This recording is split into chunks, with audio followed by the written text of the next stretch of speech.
आज हम लोग पढ़ेंगे history development of period table.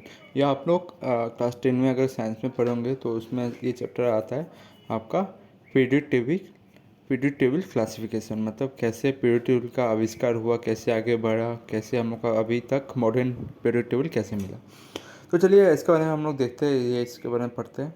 ठीक है, जैसे कि आप लोग को पता होना चाहिए कि जो पहला मतलब ब्रेक थ्रू दिया था इस थ्योरी पर पीरियड टेबल, वो कौन था? डार्विन का ट्रेड। ठीक है, डार्विन का ट्रेड ने इसमें दिया था। ठीक है, डार्विन ने। और कब दिया था डार्विन ने?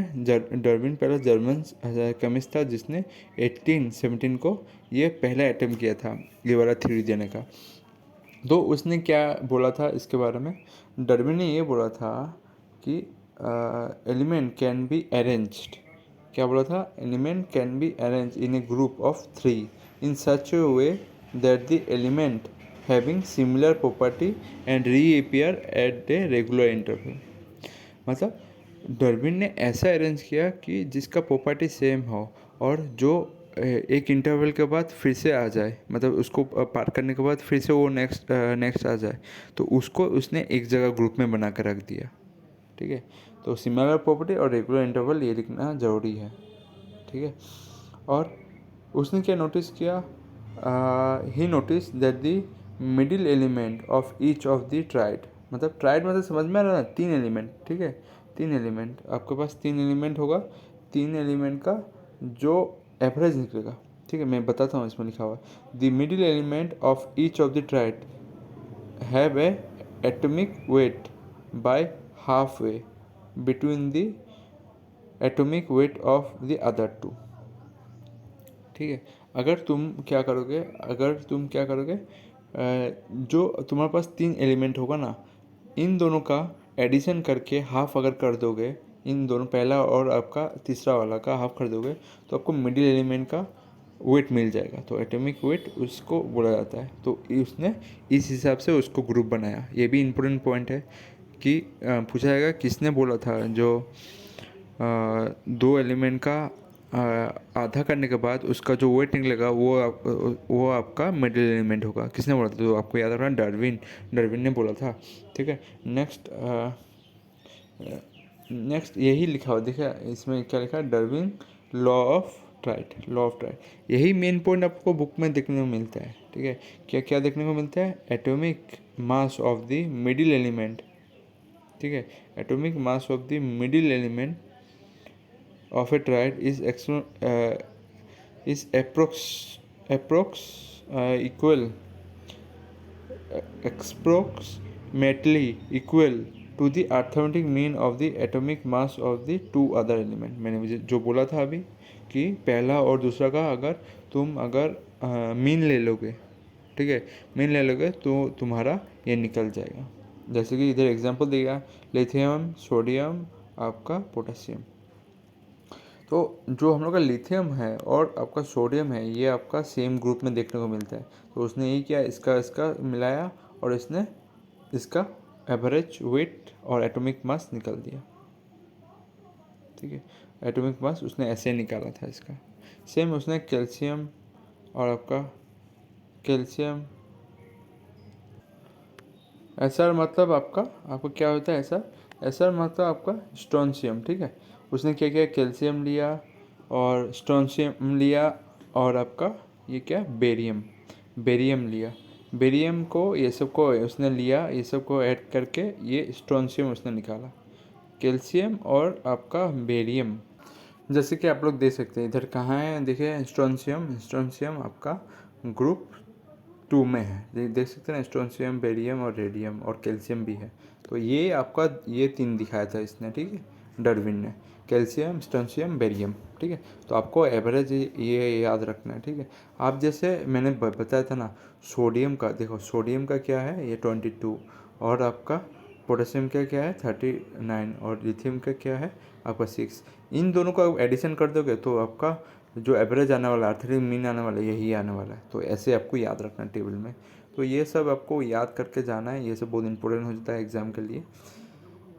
तो सेम आप लोग वही देख सकते हैं, कैल्शियम, बोरोन और आयोडीन, ये 17 ग्रुप में आता है मॉडर्न पीरियोडिक टेबल का। तो ये है मेरिट भी आपको थोड़ा बहुत पता होना चाहिए, कभी पूछ लिया जाता है कि डार्विन का जो मेरिट है, मेरिट क्या है, the first successful grouping of element, इसने पहली बार किसी मतलब इतना एलिमेंट को ग्रुप में किया था, ठीक है, कोई इंसान ने पहली बार। और नेक्स्ट पॉइंट क्या है, नेक्स्ट पॉइंट क्या दिया हुआ है, the arrangement of triad prove that the element can B group together, ठीक है। इसने मतलब अरेंजमेंट करके जब दिखाया तो ये मतलब आदमी लोग के लिए जिज्ञासा बन गया, इसने कैसे ग्रुप किया, इसने प्रूव करके दिखाया जो ऐसे ग्रुप किया जा सकता है एटॉमिक मास के हिसाब से, average atomic mass. This was unheard until then, तो जो कि उन लोग को पता ही नहीं था तब तक। जैसे कि हम लोग ये पढ़ा, तो ये भी आप लोग को याद होना चाहिए, Darwin could find the 3 triad only. इस बार डिमेरिट क्या है, ओनली 3 ट्रायड ही उसे पता लगाया, बाकी तो बाकी रह गया। जैसे आपका लिथियम, सोडियम, पोटेशियम, पोटेशियम के बाद तो उसको पता नहीं है कौन सा आ रहा है, तो ये 3 के ही बस उसने पता चला। He could not arrange all the non element in the form of tried, तो उसने जो जो मतलब पता था हम लोग को एलिमेंट, उसको वो मतलब उसने उसको ट्राइड के हिसाब से अरेंज नहीं किया। और दूसरा, element with very lower mass for very higher mass और for very higher mass do not obey the basic law of triad, जो सबसे कम से कम मतलब जिसका मास कम है वो ये वाला रूल फॉलो ही नहीं करता था। For example fluorine, calcium, bromine, ठीक है, ये आपका ये फॉलो नहीं करता था। अगर आप लोग फ्लोरीन और ब्रोमीन का अगर एवरेज निकालोगे तो आपका कैल्शियम का एवरेज नहीं निकलेगा।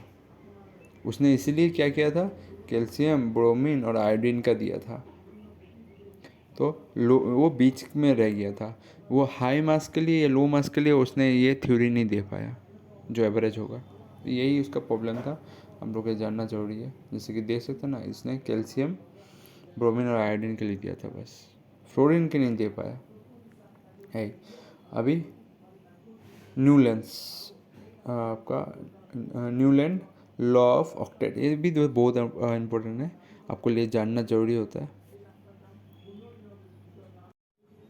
जैसे कि आप लॉ ऑफ ऑक्टेट देख सकते हो, किसके द्वारा दिया था, न्यूलैंड्स ने ये दिया था। कब दिया था, 1864। पहला वाला डार्विन वाला याद रखना है, वो 17 तारीख 1817 में दिया गया था, तो ये वाला डेट तो इम्पोर्टेंट है।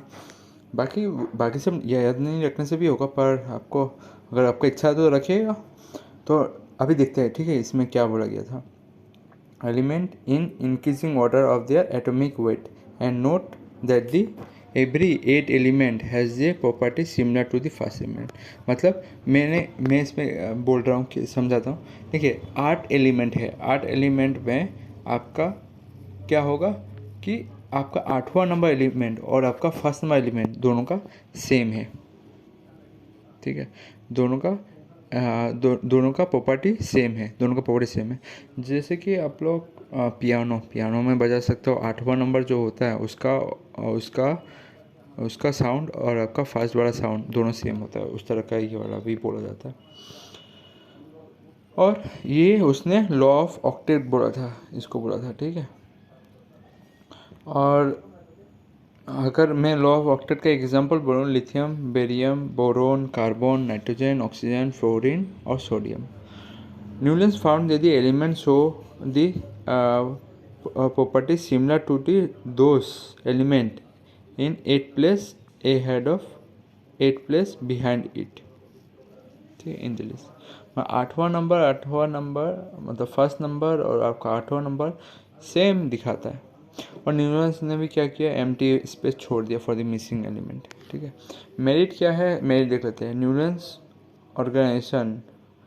Organisation of octet was based on the sequence of atomic number। इसने पहली बार एटॉमिक नंबर के हिसाब से अरेंज किया था, बाकी से एटॉमिक मास के नंबर था। This form A basic modern periodic table, ठीक है, मॉडर्न टेबल का यहाँ से नींव रखना थोड़ा बहुत शुरू हो गया था। It show the element show periodic behaviour, एक टाइम के बाद फिर आता है। मैंने बोला ना, फर्स्ट वाला आइटम और एट वाला आइटम सेम दिखाता है। डीमेट क्या है, Newlands could not arrange the element up to calcium, sorry, Newtons could arrange the element only up to the calcium, ठीक है, only up to the calcium, मतलब कैल्शियम तक ही उसने ये ऑक्टेट प्रॉपर्टी लगाकर उसने अरेंज किया एलिमेंट को, बाकी उसने नहीं कर पाया। तो टोटल 56 एलिमेंट को किया था, जबकि आपका मॉडर्न पीरियड टेबल में टोटल आपका एलिमेंट है 118 एलिमेंट है।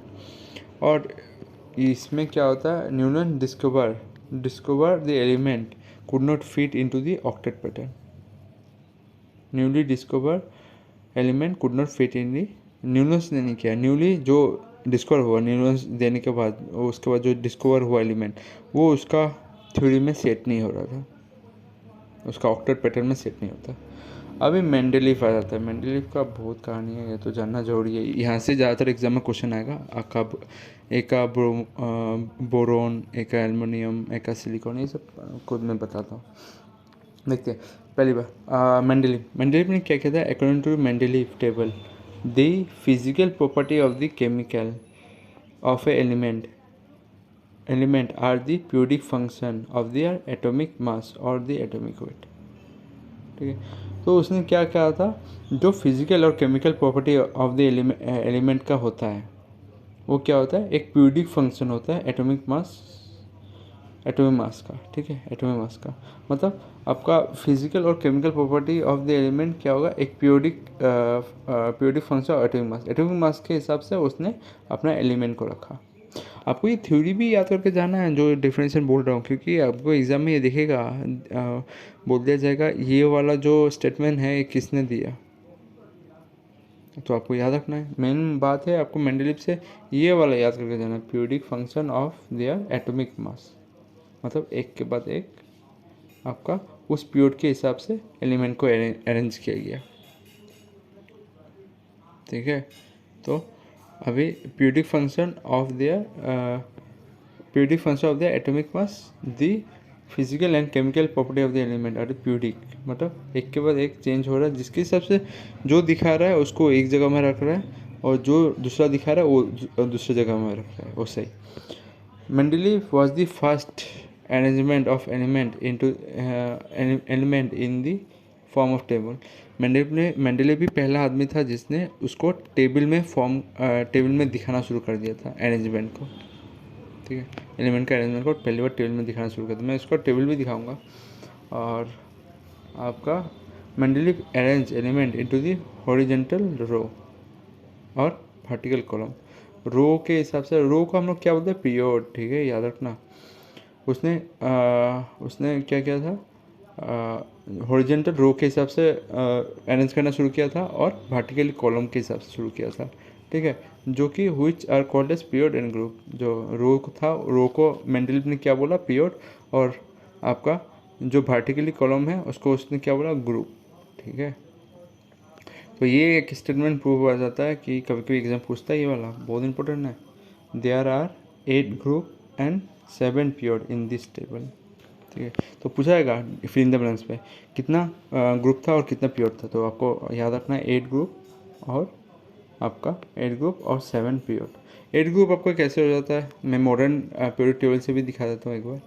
मॉडर्न पीरियड टेबल में कितना ग्रुप है और कितना पीरियड है, जैसे कि आप लोग देख सकते हैं मॉडर्न पीरियड टेबल में कितना पीरियड है, आपका 7 है, ठीक है, 7 पीरियड है, देख सकते हैं ना, 7 लिखा हुआ है इधर 7। और ग्रुप कितना है, ग्रुप आप काउंट कीजिए ना, 1 2 3, इधर सीरियल वाइज अप टू कितना होगा, अप टू 18 है, 18 है ना।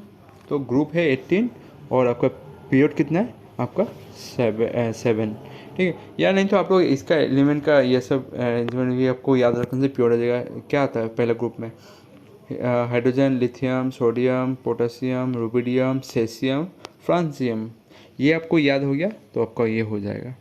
इसका ट्रिक भी होता है याद करने का, मैं अगर कभी समय मिला मैं ज़रूर इसका वीडियो में ऐड करूँगा। अगर आगे जाकर मेरे को समय मिला मैं इसका ट्रिक से आपको समझा दूंगा। ये चीज़ आपको जानना और सुनना ज़रूरी हो जाता है, ठीक है, कि आप लोग को कैसे याद करना है ये पीरियड टेबल का एलिमेंट को, मैं इसको ट्रिक से याद दिलाऊंगा आपको। अभी इस पोर्शन का सबसे महत्वपूर्ण जगह आता है, तो यहाँ पर आपको जानना है कि in this table Mendeleev left some space for the element which are not discover at that time, जो डिस्कवर नहीं हुआ था। उसने नाम क्या दिया था? इका बोरोन, इका बोरोन, इका एल्युमिनियम, इका सिलिकॉन। इका मतलब समझ में आ रहा है ना? इका मतलब होता है वन। इका जो आपका ये ग्रीक वर्ड है, इसका मतलब है वन। वन मतलब जो उसके आगे प्रीसीडिंग एलिमेंट होगा। प्रीसीडिंग मतलब उससे पहले आएगा, बोरोन से पहले। तो आपको ये सब जानना है। तो इका बोरोन जो है वो किसके लिए दिया गया था? इका बोरोन इधर है या नहीं, मैं देख लेता हूँ एक बार। इधर है नहीं शायद। हाँ, इका बोरोन मैं आपको बता देता हूँ, मेरे पास होगा शायद। तो जैसे कि आप लोग ये देख सकते हैं, इधर क्या लिखा हुआ है, इधर मैं सही से लिखा तो मैं आपको समझा देता हूँ, ठीक है। उसने इका बोरोन किसके लिए दिया था? स्कैंडियम, स्कैंडियम के लिए दिया था, ठीक है। स्कैंडियम आपको मैं ग्रुप में दिखाऊंगा, वो आगे आता है, डी ब्लॉक में आता है। और आपका इका बोरोन बोरोन तो आपका पी ब्लॉक में आता है, मैं बताऊंगा। और इका एल्युमिनियम उसने किसके लिए दिया था? गैलियम के लिए, ठीक है। और आपका इका सिलिकॉन उसने किसके लिए दिया था? जर्मनियम के लिए, जो कि उसके बाद डिस्कवर हुआ था। और जो when Mendeleev start work 63 element are known, जो 63 एलिमेंट था वो उसे पता था। और मेंडलीव ने क्या किया? Element are arrange on the basis of fundamental property, comma atomic mass and also the fundamental property, मतलब जिसका कुछ प्रॉपर्टी सेम है और जिसका अलग है उसको अलग जगह में।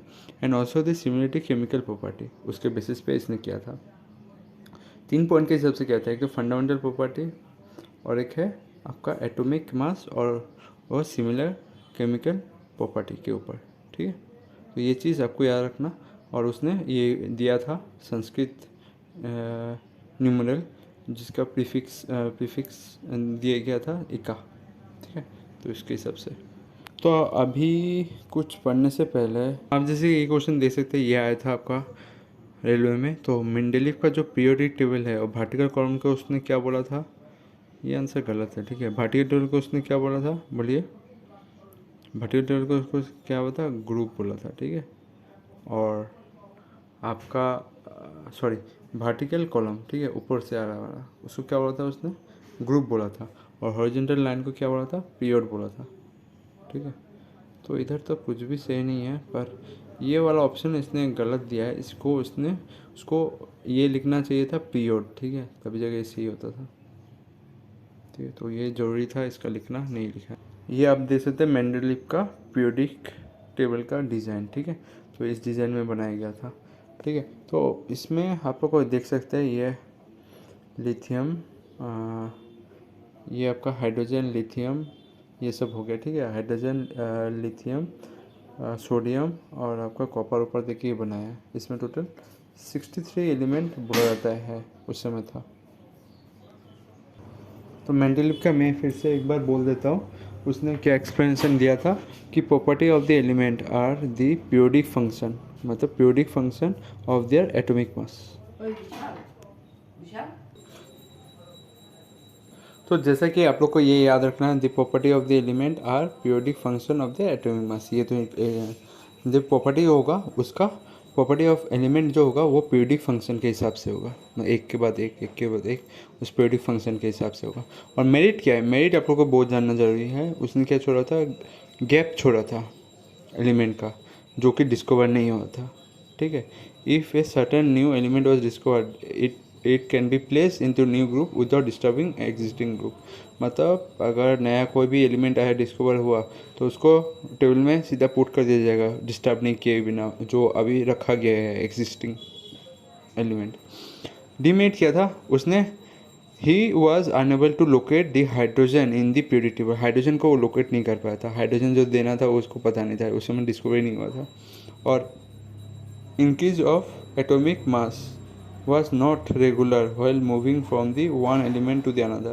आपको अगर लेफ्ट से शुरू करके राइट तक जाना है, तो वो जो एलिमेंट रखा था ना, एलिमेंट वो इंक्रीजिंग ऑर्डर पे नहीं था, मास का इंक्रीजिंग ऑर्डर में होना चाहिए। जैसे 1 2 3 4 ऐसा आता ना, तो वो उस हिसाब से नहीं रख पाया था, ठीक है। Yet to be discover was not predicted. जो डिस्कवर होगा उसका मास भी उसने प्रेडिक्ट नहीं कर पाया था। और later the isotope of element are found which violate Mendeleev periodic table. ऐसा आइसोटोप फाउंड हुआ था जो कि वो मेंडली पीरियोडिक टेबल को वायलेट कर रहा था। ठीक है, आइसोटोप समझ में आया ना, जिसका बेस सेम हो पर ऊपर वाला चेंज होता है, जैसे कार्बन का एलिमेंट आता है, तो वो सब उसको वायलेट कर रहा था। ठीक है, तो अभी कुछ है एटम एंड मोल का जो इम्पोर्टेंट लॉ है वो आप लोग को जानना जरूरी होता है। जैसे कि पहला लॉ आप देख सकते हैं, law of constant law of constant. ठीक है, किसके द्वारा दिया गया था ये भी जानना जरूरी है। किसके द्वारा दिया गया था law of constant? Law constant ये देख सकते हैं कि क्या नाम है, एग्जाम पूछा जाता है। ठीक है, नाम इसलिए मैं बार बार ये सब पढ़ा रहा हूँ। किसने? जोसेफ प्रोस्ट। ठीक है, जोसेफ प्रोस्ट द्वारा दिया गया था। He was the scientist who give the law of constant proportion in chemical combination. ठीक है, केमिकल कॉम्बिनेशन में ये दिया गया था। तो देखते हैं इसमें क्या क्या दिया गया था। मैं इसको आपको सही से दिखाना चाहूँ। तो अभी कुछ है लॉ ऑफ केमिकल कॉम्बिनेशन, ये इम्पोर्टेंट है आपके एग्जाम के लिए। आपको यही सब जानना है, law of conservation of mass, law of constant proportion and definite proportion, law of multiple proportion, law of reciprocal proportion और गे लुसेक लॉ, और सो क्या बोलते हैं गे लुसेक ऑफ कॉम्बाइंड वॉल्यूम और लॉ ऑफ कॉम्बाइनिंग वॉल्यूम, ये भी एक लॉ है। तो चलिए इसके बारे में पढ़ते हैं क्या है। देखिए, पहला क्या है, law of conservation of mass. Conservation of मास समझ में आपको तो ऐसे भी आता है कि कुछ ही चीज़ को कंजर्व रखना है, जो पहले हो चुका है वो बाद में भी होना चाहिए, ऐसा समझा। तो यही देखते हैं क्या लिखा हुआ है लॉ ऑफ कंजर्वेशन ऑफ मास।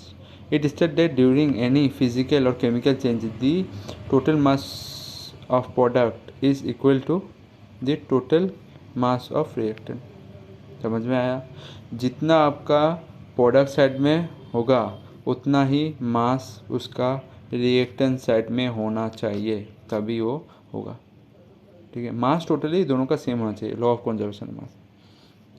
अभी law of constant, law of constant composition और डेफिनेट प्रोपोर्शन। ये डेफिनेट प्रोपोर्शन भी याद रखना है, नाम ही इम्पोर्टेंट है। तो इसमें क्या बोला गया है, इस लॉ में क्या बोला गया है, the pure chemical compound always contain the same element. ठीक है, जो प्योर केमिकल कंपाउंड होगा वो हर समय क्या कंटेन करेगा, सेम एलिमेंट कंटेन करेगा, combine together in the same definite proportion of their weight. For example क्या दिए, copper oxide is always form by heating of one molecule of copper.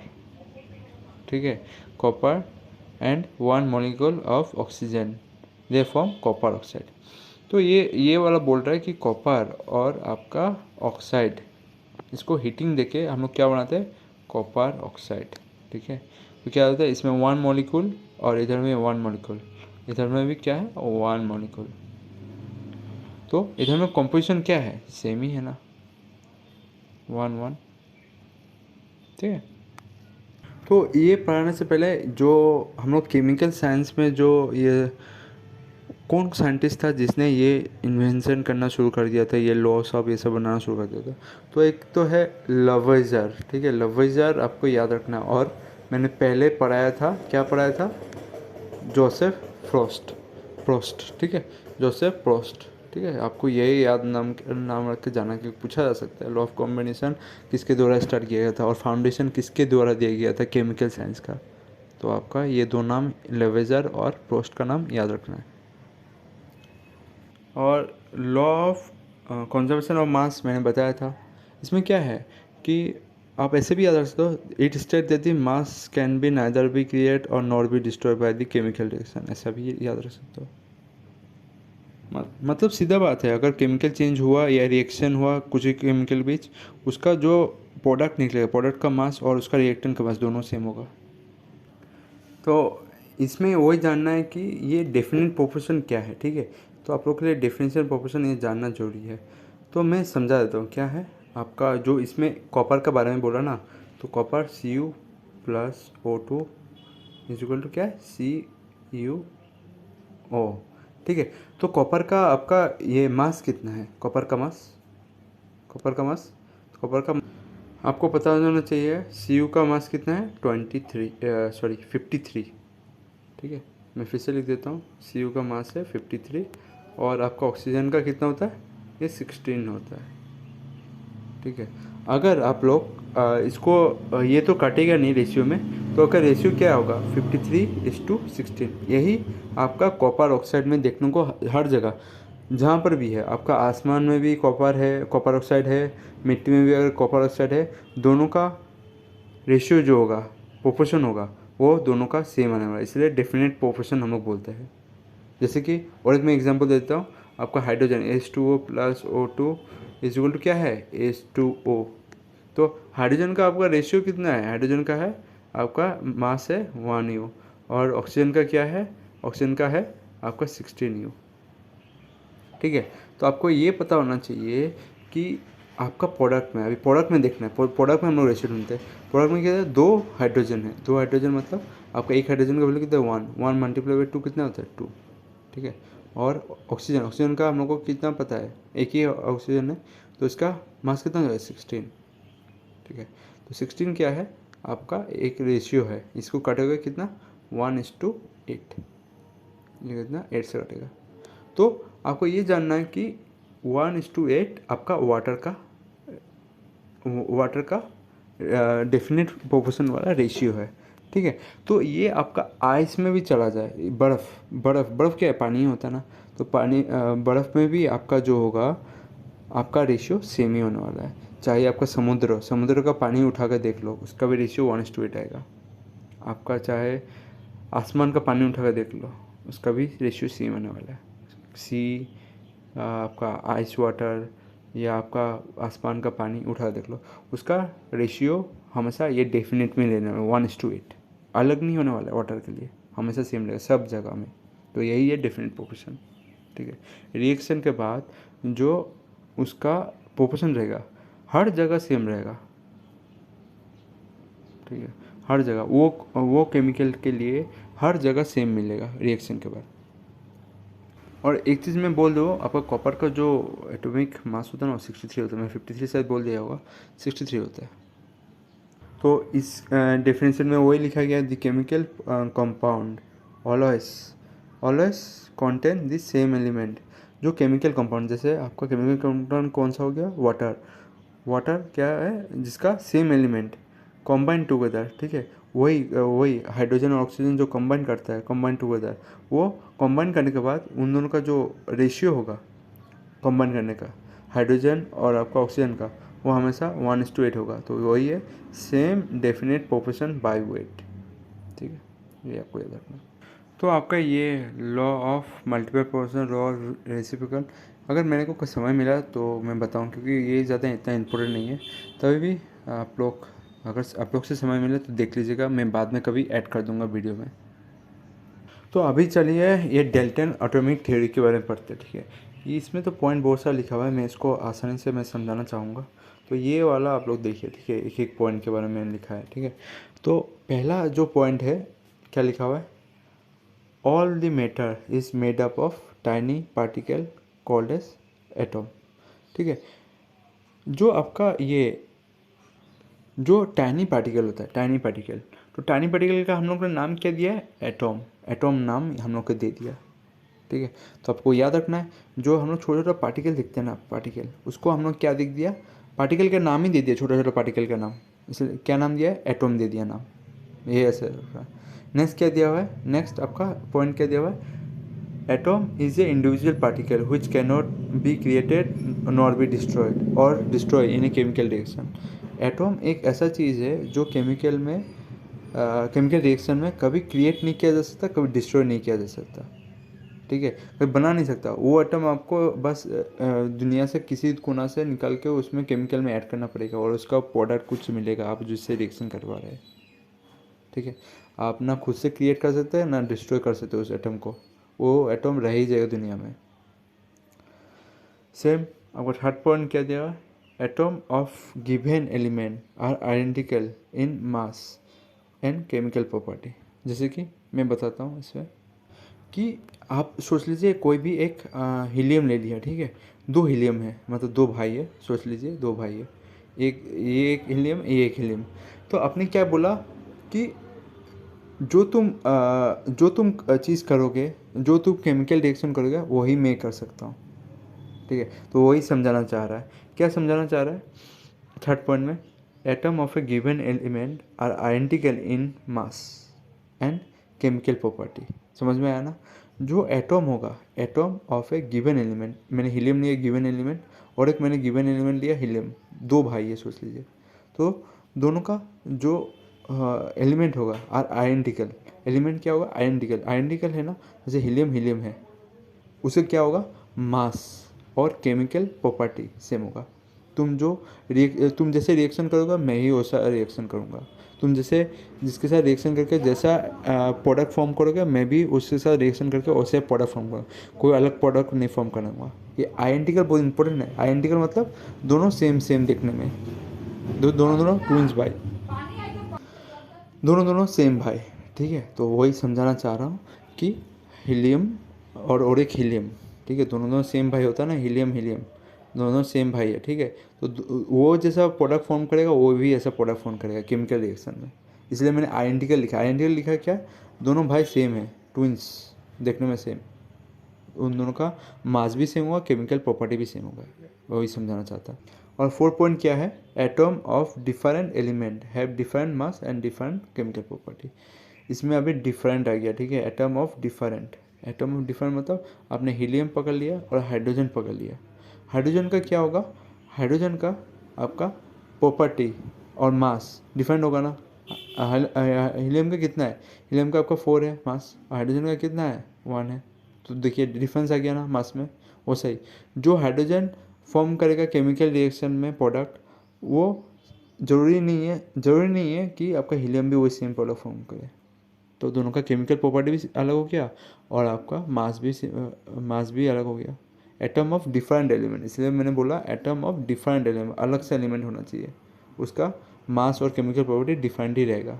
Have different mass and chemical property, वही समझाना चाहता है। ठीक है, तो आपका जोसेफ प्रोस्ट और ये सब ने जो जो बताया था वही जोसेफ प्रोस्ट और लेवाइजर ने जो जो बताया था उसको एडवांस लेवल में डेल्टन लेके चला गया। ठीक है, डेल्टन एटॉमिक थ्योरी इसी को बोलते हैं। ठीक है, तो उन्होंने उसका बस एडवांस वर्जन बना दिया। तो इसमें 5 पॉइंट में उसने क्या कहा है? Atom combine in a ratio of small whole number in to form the compound. ठीक है, स्मॉल होल नंबर मतलब आपको सोच लीजिए हाइड्रोजन, हाइड्रोजन का कितना मॉलिक्यूल चाहिए? 2 मॉलिक्यूल चाहिए वाटर फॉर्म करने के लिए। ठीक है, और ऑक्सीजन का कितना चाहिए? 1 चाहिए, एक मॉलिक्यूल चाहिए। तो क्या होगा आपका? क्या आएगा रेशियो? 2:2। ठीक है, तो देख सकते ना ये होल नंबर है, स्मॉल होल नंबर में फॉर्म करके ही आप लोग ये कंपाउंड फॉर्म करता है। कंपाउंड मतलब H2O फॉर्म कर लिया। ठीक है, atom combined in ratio of small whole number, ratio of small whole number मतलब 2:1 में उसने एक किया था फॉर्म, और उसने एक नंबर, एक होल नंबर में उसने अपना कंपाउंड फॉर्म कर लिया। तो यही समझाना चाहता है, होल नंबर में वो रिएक्ट कर रहा है और उसको प्रोडक्ट फॉर्म कर रहा है। तो आपका छठवां पॉइंट क्या लिखा हुआ है?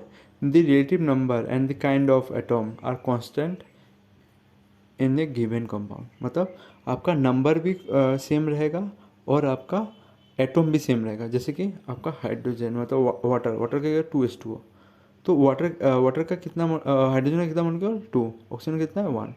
ऐसा बात नहीं है कि किसी केमिकल रिएक्शन में हम लोग का हाइड्रोजन अवेलेबल नहीं था वाटर बनाने के लिए, हम लोग क्या कर दिया? हीलियम डाल के वाटर बना दिया। ऐसा कभी नहीं होने वाला है।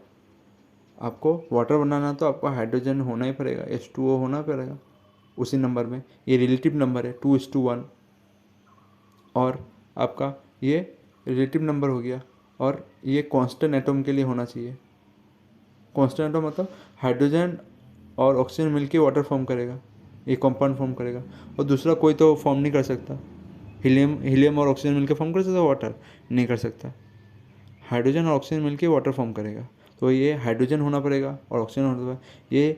ये कांस्टेंट एटम रहेगा तभी जाकर वाटर फॉर्म होगा, नहीं तो नहीं होने वाला। यही बात समझाना चाहता है, कांस्टेंट एटम होना पड़ेगा। कांस्टेंट मतलब वाटर आपको तुमको फॉर्म करना है तो हाइड्रोजन और ऑक्सीजन होना ही पड़ेगा। ऐसा बात नहीं कि हाइड्रोजन नहीं है मैं हीलियम डाल दिया, और रिलेटिव नंबर मतलब ये 2:1 में होना चाहिए रेशियो। रिलेटिव नंबर जो हाइड्रोजन अगर 2 होगा ये 1 होना पड़ेगा ऑक्सीजन। तो एक एटोमिसिटी करके है, ठीक है, आपको मिलेगा टर्म एटोमिसिटी। एटोमिसिटी आपका ये होता है कि the number of atom constitute a molecule is known as atomicity. मतलब एक मॉलिक्यूल क्या हो, जैसे हाइड्रोजन और ऑक्सीजन मिलेगा क्या होता है वाटर, ये एक आपका मॉलिक्यूल है। मॉलिक्यूल के अंदर कितने एटम है, इधर 3 एटम है, जैसे 2 हाइड्रोजन और 1 ऑक्सीजन, तो ये आपका एटोमिसिटी है, ठीक है, इसको बोलते हैं। और एक चीज़ मैं बोल दूँ, आप लोग को मिलता होगा क्लास 10-11 में, 9-10 में मिलता होगा।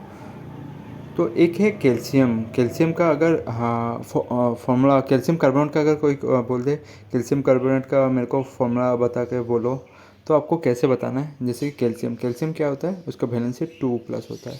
और कार्बोनेट का क्या होता है आपका CO3, ऊपर में क्या होता है -2।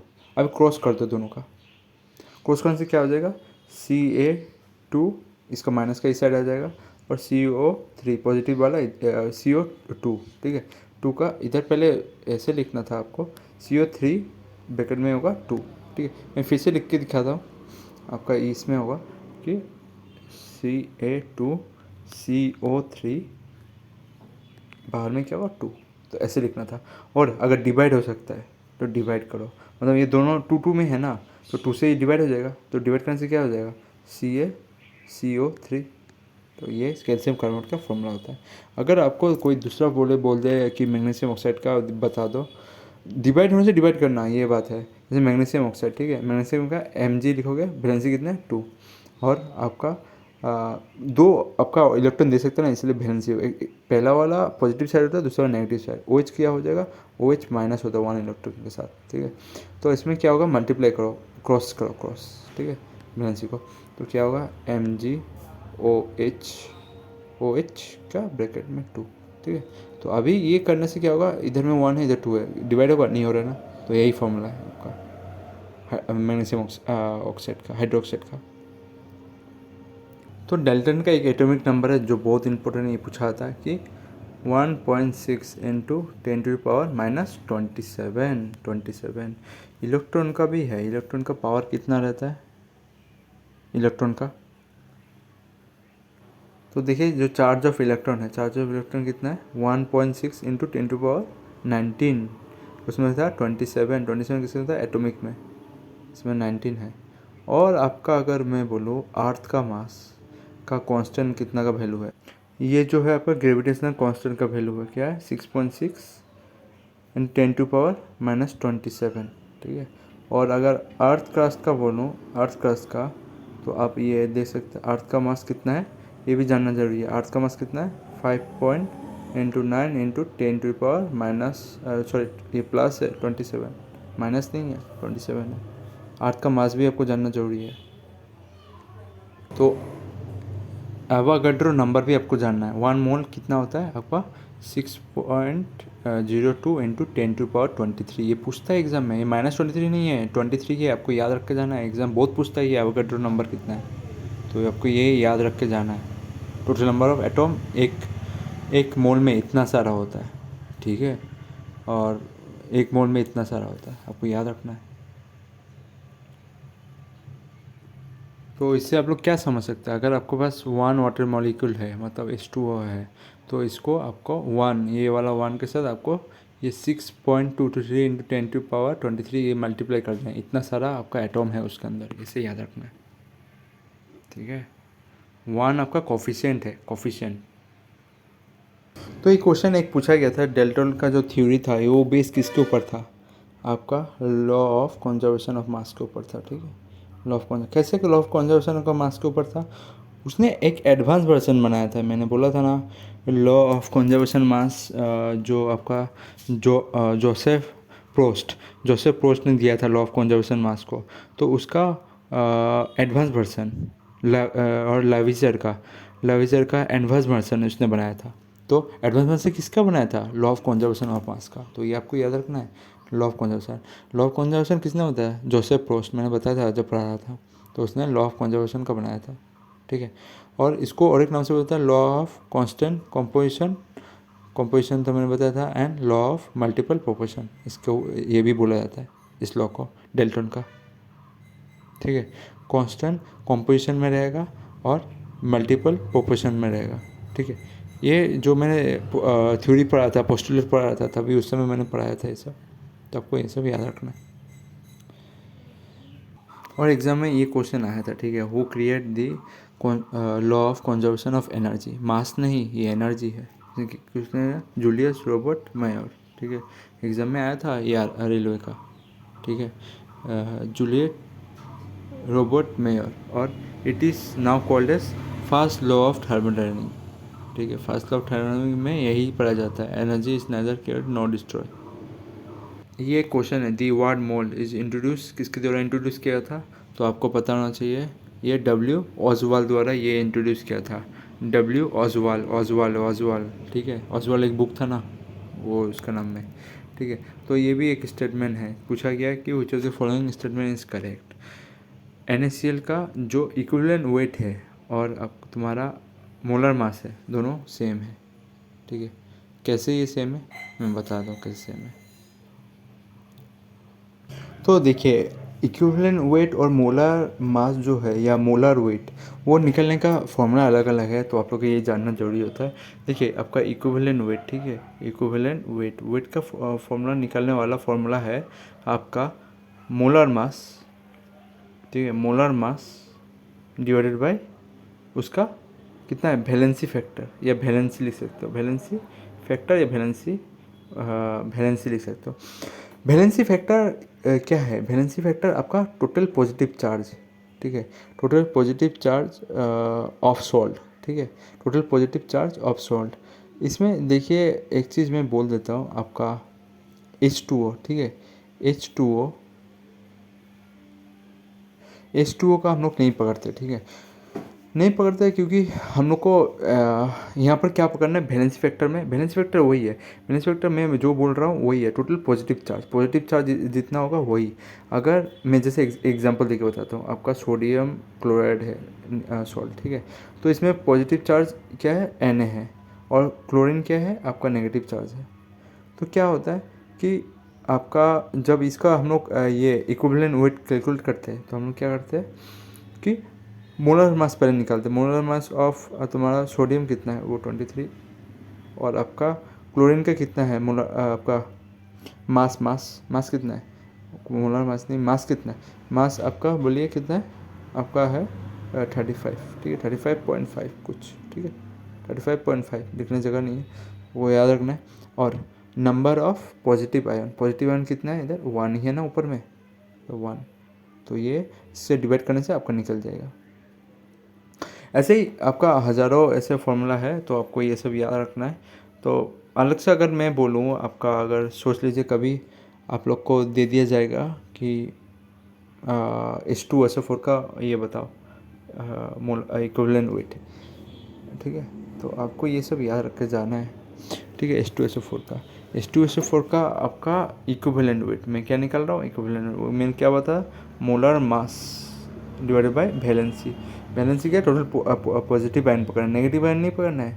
और मेरे को इसका मालूम है कितना होता है सल्फ्यूरिक एसिड का, ये 98 मोलर मास होता है, और वैलेंसी कितना होता है 2 की। 2 कैसे हुआ, या पॉजिटिव होगा 2 आयन निकलेगा ना, मेरे को सिर्फ वो वाला ही पकड़ना है जो इसका जो जो जो क्या होता है, जो आपका ये इसका पॉजिटिव आयन होगा, और SO2 के ऊपर कितना रहेगा, -2 चार्ज रहेगा। ठीक है, और मैंने बोला हमेशा पॉजिटिव चार्ज ही उसका वैलेंसी होगा। ठीक है, पॉजिटिव चार्ज, तो ये वैलेंसी क्या लिखोगे, 2। ठीक है, 2 लिखोगे तो ये हो जाएगा। ठीक है, 2 लिखने से इसको डिवाइड करिए, डिवाइड करने से क्या होगा, डिवाइड करने से आपका निकल जाएगा, कितना निकलेगा, 49 निकलता है उसका।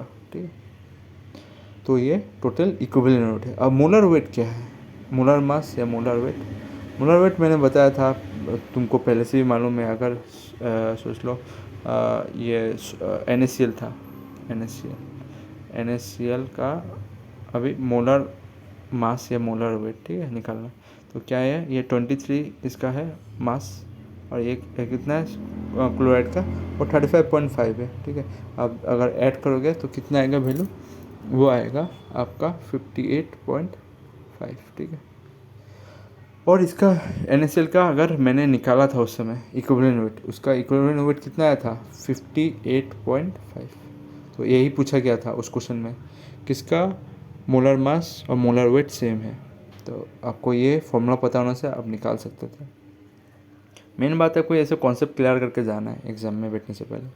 जैसा कि आप लोग ये क्वेश्चन देख सकते हैं कंसिस्टेंट करते हैं, NaCl का इक्विवेलेंट वेट और मोलर वेट हमेशा सेम रहता है। बाकी सब निकल के देख सकते हो उसी फॉर्मूला से, पर सेम नहीं निकलेगा। ये एक क्वेश्चन आया था रेलवे में, तो ये element has the highest density in the period table, किसके पास है? ऑस्मियम के पास हाईएस्ट डेंसिटी है, ठीक है, हाईएस्ट डेंसिटी, ठीक है, ये याद रख के जाना था। और आपका स्ट्रेंथ गैस किसको कहा जाता है? ये जेनॉन थोड़ा अलग टाइप का बिहेवियर करता है कुछ कुछ जगह में, ठीक है, इसीलिए इसको स्ट्रेंथ गैस कहा जाता है। और आपको एग्जाम में पूछा जाएगा लेंटेरेट का नंबर कहाँ से स्टार्ट होता है, तो आपको याद रखना है 57 से 51, ठीक है, 57 से 51, ठीक है। तो ऐसे ही याद रख सकते हैं आप लोग। कैसे याद रख सकते हो? याद ऐसे रख सकते हो, देखो धोनी का जर्सी का नंबर क्या है? 7 है ना, तो इधर में 57 लास्ट में आता है, बस उसको आगे में आपको 55 देना है, बस 57। धोनी का जर्सी का नंबर कितना है? 57, ठीक है। और आपका रोहित शर्मा, शायद रोहित शर्मा का 1 है क्या, तो 1 से हो जाएगा 71, ये भी याद रख सकते हो, ठीक है। आपने तो उसका ये टोटल करके अब ये भी माइनस करके अभी याद रख सकते हो। कैसे याद रख सकते हो? आपका 7 से ये 11 से ये माइनस करूँ तो 3 को कितना था? 4, और इधर 6 5 1 14, टोटल 14 टू एलिमेंट होगा अंदर इंटरनेट में, ऐसे भी याद रख सकते हो, ठीक है। तो नेक्स्ट आपका इसमें ये भी है एक क्वेश्चन, ठीक है, जो 7 पीरियोडिक टेबल है, 7 पीरियड समझ में आ रहा है ना, सबसे नीचे वाला लेंथेनाइट एक्टेनाइट वाला जो शुरू होता है वो क्या है? टोटल उसमें 32 एलिमेंट नहीं पाया जाता है, ठीक है, जैसे कि आप लोग इधर देख सकते हैं, इधर में आपको ऊपर लिखा हुआ है, देख सकते हैं एक्टेनाइट, ठीक है, ये लेंथेनाइट 51 से 71, और एक्टेनाइट क्या आपका आपका 89 से 103।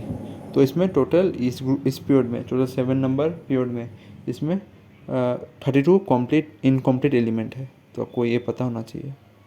और एक्टेनाइट वाला नंबर कैसे याद रख सकते हो? 89 to 103, ठीक है।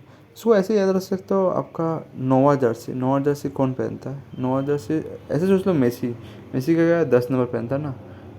नीचे कौन सा है मेसी का नीचे? मेसी का नीचे है आपका 9 नंबर जर्सी जो पहनेगा वही 89 से आपका 103, तो ऐसे भी याद रख सकते हैं। और रोनाल्डो भी 7 पहनता है, ठीक है, 7 नंबर वाला जर्सी। और ये कुछ ऑर्बिटल शेप है, इसमें डी ऑर्बिटल कभी कभी पूछा आता है, इसमें डबल डबल कौन सा में पाया जाता है? आपका DZ², ठीक है, DZ² में पाया जाता है डबल डम्बल। पूछा जाता है कौन सा आपका ये ऑर्बिटल में पाया जाता है डबल डम्बल से, ये आपको याद रखना है, ठीक है। और आपका 2 तो देख सकते हो, 1s और 2s, ठीक है।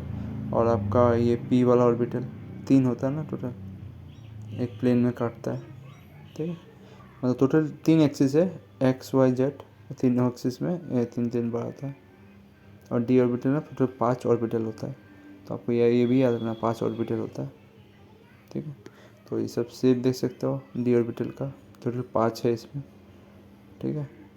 और आपका डबल DZ², ठीक है, कभी पूछा आता है, बहुत इंपॉर्टेंट हो जाता है।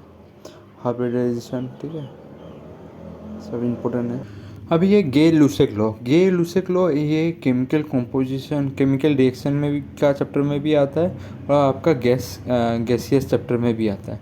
तो हम लोग दोनों से देख लेंगे, दोनों से क्या मतलब निकलता है। आपको ये चीज़ याद रखना है जो मैं अभी बताने जा रहा हूँ, कि ये बोलता है कि, तो ये याद रखना, ये वाला आपका गे लुसेक लॉ जो मोल कॉन्सेप्ट में आता है, ठीक है, गैस में भी आता है, मैं बोलूँगा गैस वाला भी। तो ये याद रखना, this law when the gas react together to produce a gas product. ये एक्चुअली ये जो लॉ है ना आपका गैस में लगता है, गैस के अलावा किसी में, लिक्विड में भी नहीं लगता, सॉलिड में नहीं लगता है। The volume of the reactant and the product Br are simply the whole number ratio with each other the which each other at constant temperature and pressure. ठीक है, कांस्टेंट टेम्परेचर और प्रेशर में ये होता है। इसके बाद में ये मैं समझाता हूँ। ठीक है, क्या समझाना चाहता है, जो हम लोग का वॉल्यूम होता है, वॉल्यूम ऑफ रिएक्टेंट और वॉल्यूम ऑफ प्रोडक्ट, वो हमेशा सेम होता है। ठीक है, जैसे कि हम लोग वो तभी होगा जब कांस्टेंट टेम्परेचर और कांस्टेंट प्रेशर में होगा। मैं इसको समझाता हूँ। जैसे कि इधर देख सकते हैं क्या है आपका एच, क्या क्या लिखा हुआ है, मैं इसको थोड़ा अच्छे से समझा दूँ। ठीक है, H2 प्लस Cl2। ठीक है, तो इसका रिएक्शन में क्या निकलेगा आपका ACl। क्या है ACl? 2ACl। तो आपका अगर इसमें अगर वन अगर सोच लीजिए, मैंने क्या बोला था, मैंने बोला था इसको और एक नाम से बोला जाता है वॉल्यूम, वॉल्यूम ऑफ कंपोजिशन ये भी बोला जाता है। ठीक है, इसका नाम। तो इसको याद रखना है कि जैसे कि अगर मैं हाइड्रोजन का मैं वन वॉल्यूम पकड़ूँ। ठीक है, वन वॉल्यूम, और क्लोरीन का वन वॉल्यूम मतलब कोफिशिएंट ले रहा हूँ, और ACl का क्या लिख रहा हूँ, 2 वॉल्यूम। तो क्या होगा, वन मतलब मैं 100 ml पकड़ सकता हूँ, ये आपका 100 ml क्लोरीन। तो इसका ये जो होगा ACl जो होगा वो कितना होगा, वो भी 100 ml होगा। ठीक है, ऐसे आपको याद रखना है। जैसे कि मैं ठीक से लिख के दिखाता हूँ, ये H2 और आपका Cl2। ठीक है, ये Cl2। ठीक है, क्या होगा आपका HCl, ये 2 होगा। तो ये अगर 100 लीटर होगा, मिलीलीटर होगा, ये भी 100 मिलीलीटर होगा, तो ये 200 मिलीलीटर होगा। समझ में आया ना, ये दोनों एडिशन हो गए 200 मिलीलीटर। ये गे-लुसेक लॉ में बोला जाता है। तो इसका ये भी देख सकते हो क्या बोल रहा है, ये क्या बोल रहा है, ये बोल रहा है कि in volume which bear whole number ratio of one another to the volume of the product. If the gaseous product, the temperature and the pressure reactant and the product remain the constant. ठीक है, अगर तुम्हारा pressure और temperature same रहेगा तो product वही होगा जो सेम रहेगा। ठीक है, जैसे कि इधर लिखा गया है 1 वॉल्यूम ऑफ Na2 और 3 वॉल्यूम ऑफ क्या लिया H2O, तो गिव्स यू 2HNO3। ठीक है, तो हो गया ना, वॉल्यूम सेम रहा ना। वॉल्यूम कैसे सेम रहा, आप इसका ये भी देख सकते हो। मैं इसको ठीक से समझा देता हूँ कैसे सेम रहा। जैसे कि इधर कितना है N2O। ठीक है, ये अगर आपका 100 है, ये आपका क्या कितना होगा, ये आपका 32 है ना, 32, ये कितना हो जाएगा बोलो, आपका ये 3 होगा 300। ठीक है, तो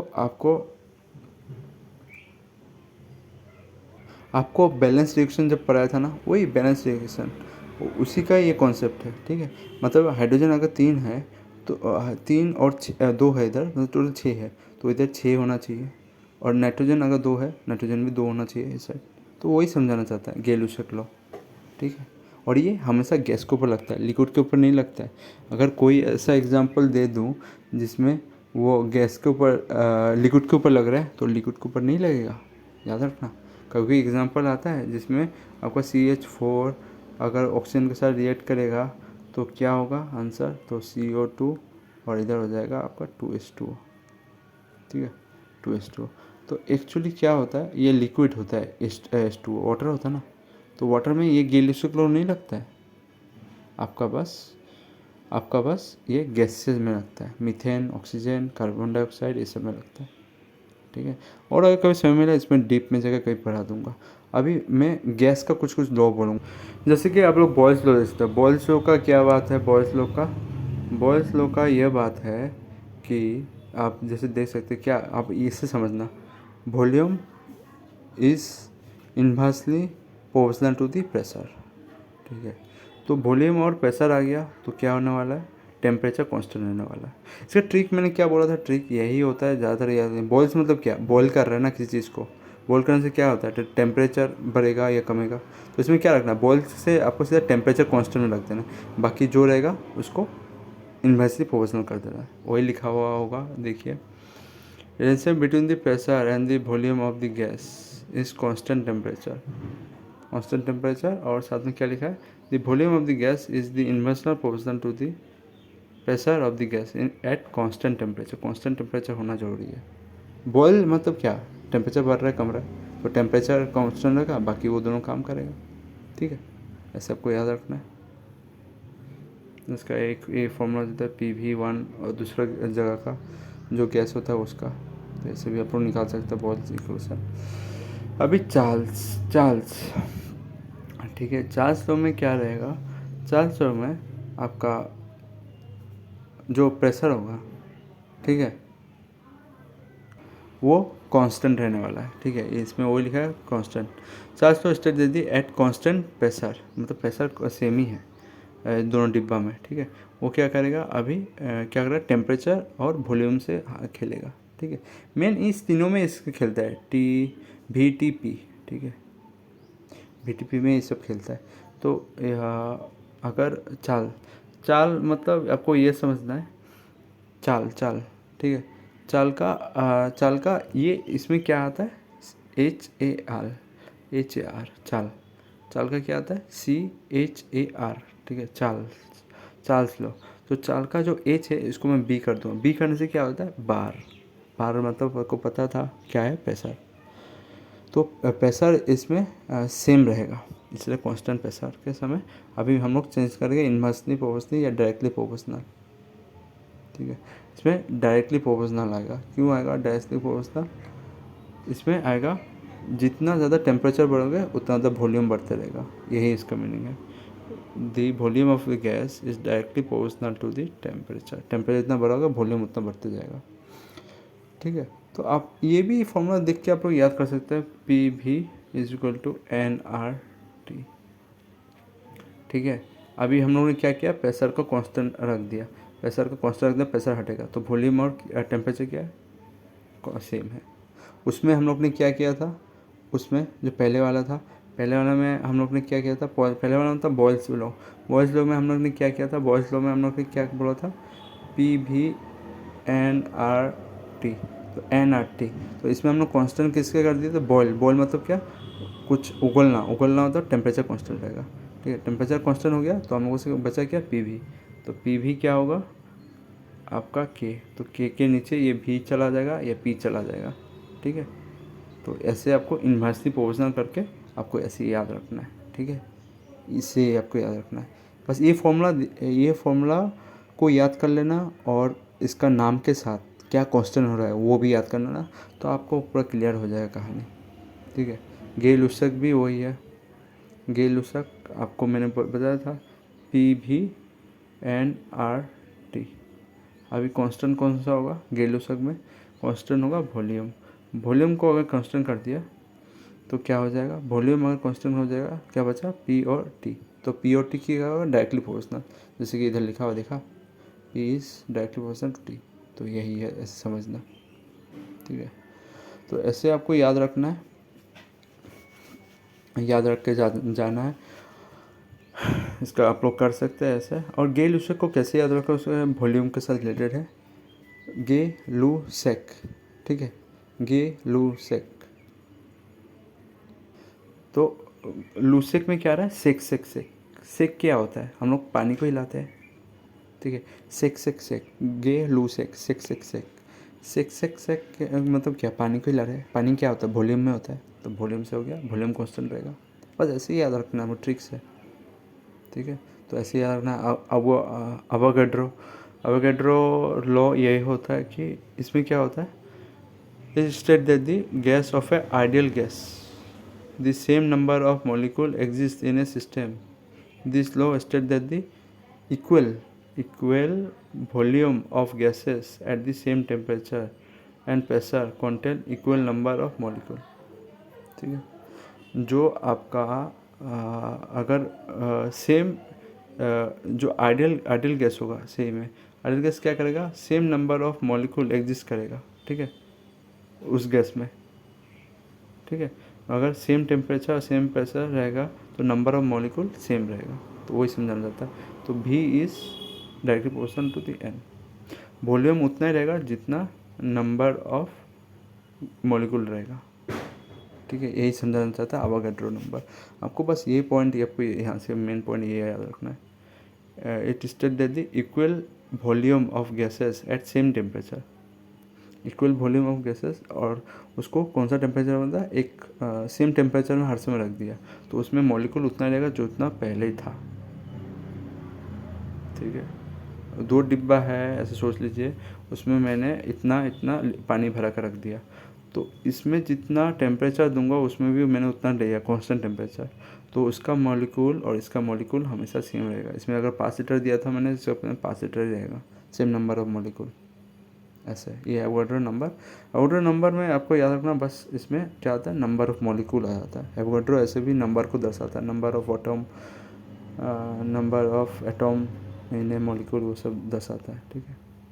कॉम्बिनेशन ऑफ गैस, ये सब आप लोग याद करना, ठीक है। और आइडियल गैस, ये सब को भी PV जो मैं अभी फॉर्मूला बता रहा था वो भी याद करना सकते हो, ठीक है। बोल्ट्जमैन कांस्टेंट किसको बोलता है, K को बोलता है, ठीक है, इस K को बोलता है बोल्ट्जमैन कांस्टेंट। आइडियल गैस का प्रॉपर्टी यही है, ठीक है। तो ऐसे आप लोग याद कर सकते हो। आपको ये याद रखते जाना है कि आपका जो पहला atomic theory of matter was fast propose by किसके द्वारा दिया गया था, ये आपका जॉन डाल्टन द्वारा दिया गया था। जॉन डाल्टन, एटॉमिक थ्योरी का पहला जो ज्ञान दिया गया था, थ्योरी प्रपोज बाय किसके दिया गया था, जॉन डाल्टन द्वारा, ठीक है। ये क्वेश्चन याद रखना।